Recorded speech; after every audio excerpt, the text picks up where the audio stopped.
बिस्मिल्लाहिर्रहमानिर्रहीम अस्सलामु अलैकुम। हमारा आज का टॉपिक है इलेक्ट्रिक फ्लक्स। इलेक्ट्रिक फ्लक्स क्या है? Flux is a Latin word. ये एक लातीनी ज़ुबान का लफ्ज़ है विच मीन्स टू फ्लो, जिसका मतलब है फ़्लो करना, मूव करना। It can be define as, इसे हम इस तरह डिफ़ाइन कर सकते हैं इलेक्ट्रिक फ्लक्स को। जो डेफिनेशन है उसकी ये है, the number of field lines passing through a certain area element is called electric flux through that area. Electric field हम पढ़ चुके हैं, इलेक्ट्रिक फील्ड क्या होता है, इलेक्ट्रिक फील्ड लाइंस क्या होती हैं। तो इधर हम क्या कहते हैं कि हमारे पास कोई एरिया मान लेते हैं और उस एरिया के अंदर जितनी फील्ड ऑफ लाइंस गुजर सकती हैं उसको हम क्या कहते हैं, इलेक्ट्रिक फ्लक्स। तो देखें, अगर ये एक मेरे पास चार्ज है, इसने आपने इर्द गिर्द इलेक्ट्रिक फील्ड प्रोड्यूस की हुई है और ये क्या है, इलेक्ट्रिक फील्ड लाइंस है।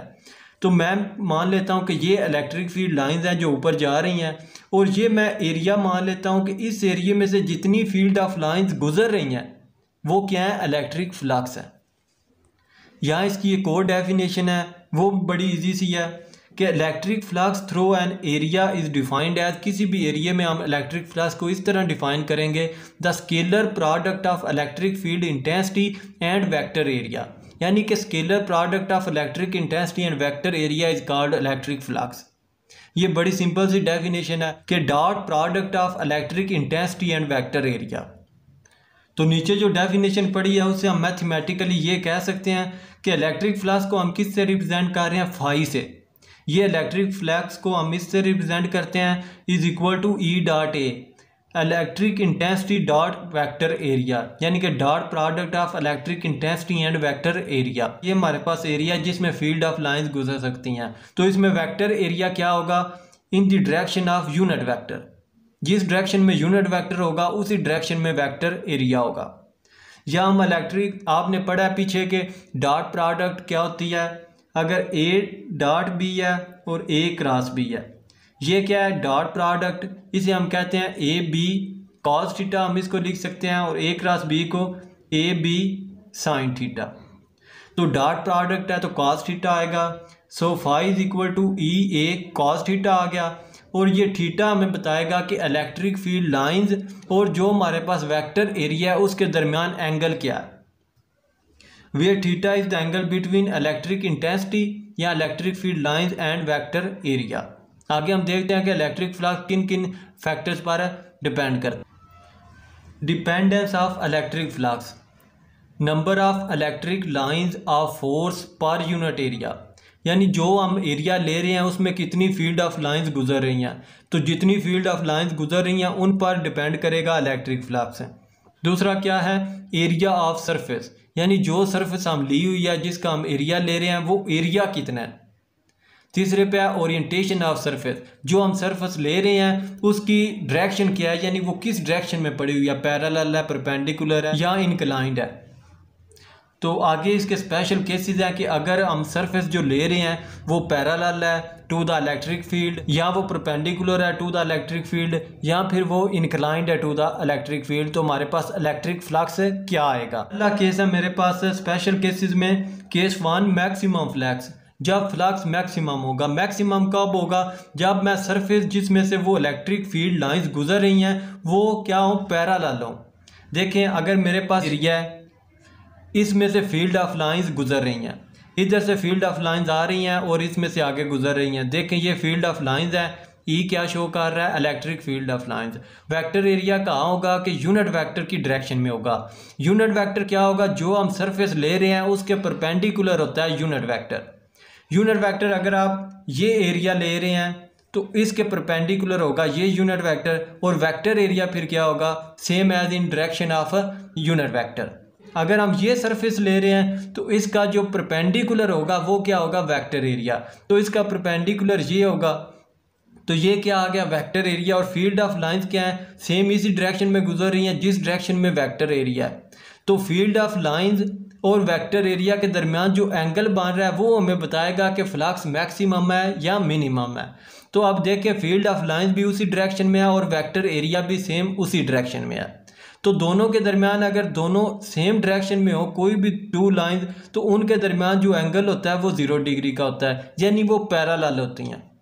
तो क्या कहता है कि when area is held perpendicular, जब हमने ये एरिया परपेंडिकुलर ले लिया किसके, टू द इलेक्ट्रिक इंटेंसिटी के, then electric flux will be maximum, तो इलेक्ट्रिक फ्लक्स क्या होगा, मैक्सिमम होगा। In this case the angle between electric intensity E and vector area will be zero. तो इस केस में क्या होगा, जो एंगल होगा इलेक्ट्रिक फील्ड का और एरिया का वो ज़ीरो होगा, ऊपर मैंने बता दिया। तो देखें जो हमने ये एरिया लिया है ये वेक्टर एरिया के भी परपेंडिकुलर है और इलेक्ट्रिक इंटेंसिटी या इलेक्ट्रिक फील्ड ऑफ लाइंस के भी परपेंडिकुलर है, लेकिन वेक्टर एरिया और इलेक्ट्रिक फील्ड ऑफ लाइंस एक दूसरे के पैरेलल है। तो पीछे जो हमने इसकी मैथमेटिकल फॉर्म देखी है कि flux is equal to E dot A, यानी कि ई ए कॉस थीटा, तो वो थीटा की जगह हम क्या रखेंगे, ज़ीरो। तो ये आ जाएगा इलेक्ट्रिक फ्लक्स ई से क्या हो रहा है, वैसे अगर फाई लिखूँ तो फ्लक्स है, तो ई से क्या है, electric flux is equal to E A cos theta, और थीटा हमारे पास क्या आया था, 0 degree. So E A cos 0, और कॉस 0 क्या होता है, कॉस 0 इज इक्वल टू 1। तो मेरे पास आ जाएगा E A, electric flux is equal to E A, ये क्या है, which is the maximum flux, और ये क्या है, मैक्सिमम फ्लक्स है। दूसरा केस क्या है, जब फ्लक्स जो है मिनिमम होगा यानी कि 0 होगा। When area is held parallel, जब हम एरिया पैरेलल ले लेते हैं किसके, to the electric intensity, then electric flux will be minimum, तो इलेक्ट्रिक फ्लक्स क्या होगा, मिनिमम होगा। जब एरिया और इलेक्ट्रिक इंटेंसिटी दोनों पैरेलल होंगे तो इलेक्ट्रिक फ्लक्स क्या होगा, मिनिमम। पीछे हमने क्या पढ़ा है कि जब एरिया और इलेक्ट्रिक इंटेंसिटी परपेंडिकुलर थे तो उस वक्त इलेक्ट्रिक फ्लक्स मैक्सिमम था। इधर देखें, अगर मैं ये एरिया ले रहा हूँ तो इसका वेक्टर एरिया क्या होगा, in the direction of unit vector, तो ये वेक्टर एरिया आ गया। और ये फील्ड ऑफ लाइंस, और ये जो मैंने रखा हुआ है नीचे, सेम इसी तरह जिस तरह पेज पड़ा हुआ है इस तरह ये वो सरफेस पड़ी हुई है जिसमें से वो इलेक्ट्रिक फील्ड ऑफ लाइंस गुजर रही हैं। तो देखें इलेक्ट्रिक फील्ड ऑफ लाइंस और वो सरफेस जिस पर से गुजर रही हैं, दोनों में क्या एंगल है, पैरेलल एंगल है। तो क्या होगा, हमने लेकिन एंगल किस में देखना होता है, जब हम इलेक्ट्रिक फ्लक्स निकालते हैं हमने एंगल इलेक्ट्रिक फील्ड इंटेंसिटी या इलेक्ट्रिक फील्ड लाइंस और वेक्टर एरिया में देखना होता है। तो इधर आप देखें इलेक्ट्रिक फील्ड ऑफ लाइंस ऐसे जा रही हैं और यूनिट एरिया क्या है, ऊपर की जानब है। तो अगर एक लाइन ये है और एक ये है, इनके दरमियान एंगल क्या होगा, 90 degree. When area is held parallel to the electric intensity then electric flux is minimum. In this case theta is equal to 90 degree. तो पीछे हमने जो फार्मूला पढ़ा है उसमें हम इसकी वैल्यू एंगल की रख देंगे, phi is equal to E A cos theta, so phi E is equal to E A cos 90 degree, और कॉस 90 क्या होता है, 0 होता है। तो पूरी टर्म क्या हो जाएगी, 0 हो जाएगी और इलेक्ट्रिक फ्लक्स आ जाएगा 0 के इक्वल। आगे हमारे पास तीसरा केस है।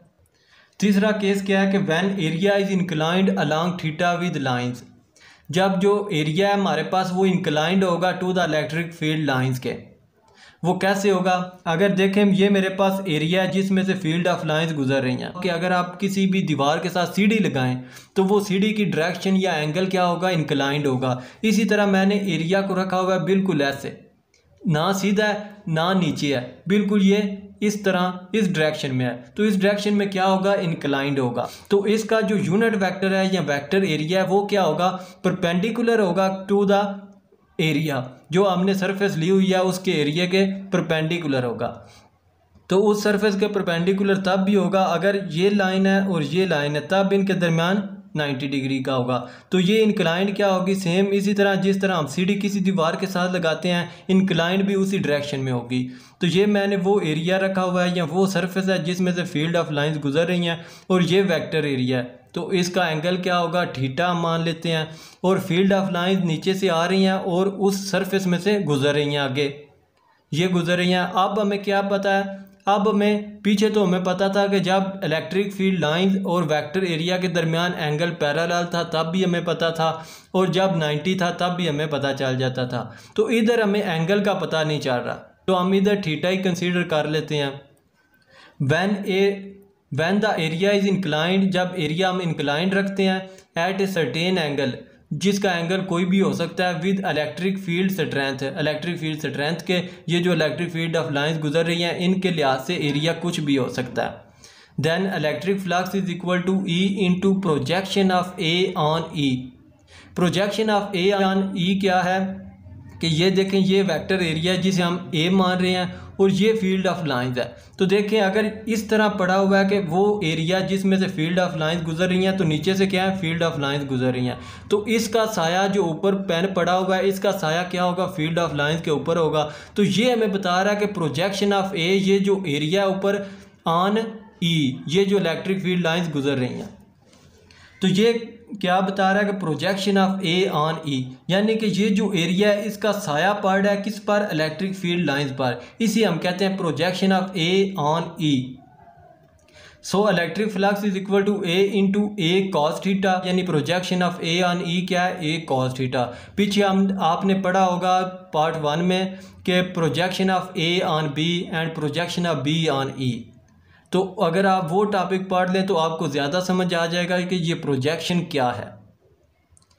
आ गया electric flux is equal to E, ये कॉस थीटा आ जाएगा अगर हम ब्रैकेट ख़त्म करेंगे, क्योंकि इधर एंगल का पता नहीं, कोई भी एंगल हो सकता है, इसलिए हमने कोई डिफ़ाइन नहीं किया कि एंगल क्या है।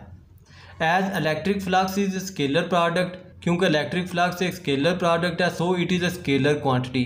तो इलेक्ट्रिक फ्लक्स क्या है, स्केलर क्वांटिटी है, और इसका ऐसा यूनिट क्या है, ऐसा unit of electric flux is newton metre square per coulomb. Electric flux का यूनिट क्या है, Newton metre square per kolam. Very easy topic है, क्योंकि जब आपने 3 ही केस हैं इसमें, पहला केस ये है कि इलेक्ट्रिक फ्लक्स मैक्सिमम कब होगा, इलेक्ट्रिक फ्लक्स मैक्सिमम तब होगा जब वेक्टर एरिया और electric field of lines parallel होंगी। हमने क्या देखना है, हमने सिर्फ और सिर्फ इलेक्ट्रिक इंटेंसिटी या इलेक्ट्रिक फील्ड ऑफ लाइंस और वेक्टर एरिया यानी कि यूनिट वेक्टर में जो एंगल है सिर्फ हमने वो देखना है। और सरफेस क्या होगी, सरफेस हमेशा उसके उल्ट होगी। अगर हमने सरफेस परपेंडिकुलर रखी है टू द वेक्टर एरिया तो फील्ड ऑफ लाइंस और सरफेस पैरेलल होंगी, लेकिन वेक्टर एरिया और इलेक्ट्रिक फील्ड ऑफ लाइंस क्या होंगी, परपेंडिकुलर होंगी।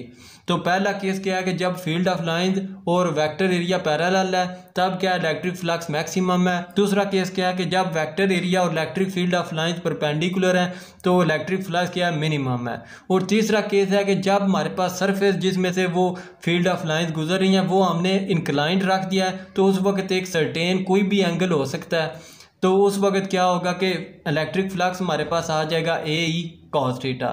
तो ये था इलेक्ट्रिक फ्लक्स। इंशाल्लाह अगली वीडियो में दोबारा हाजिर होऊंगा। अल्लाह हाफिज। Subscribe to our channel by clicking the subscribe button. Click the bell button and enjoy the latest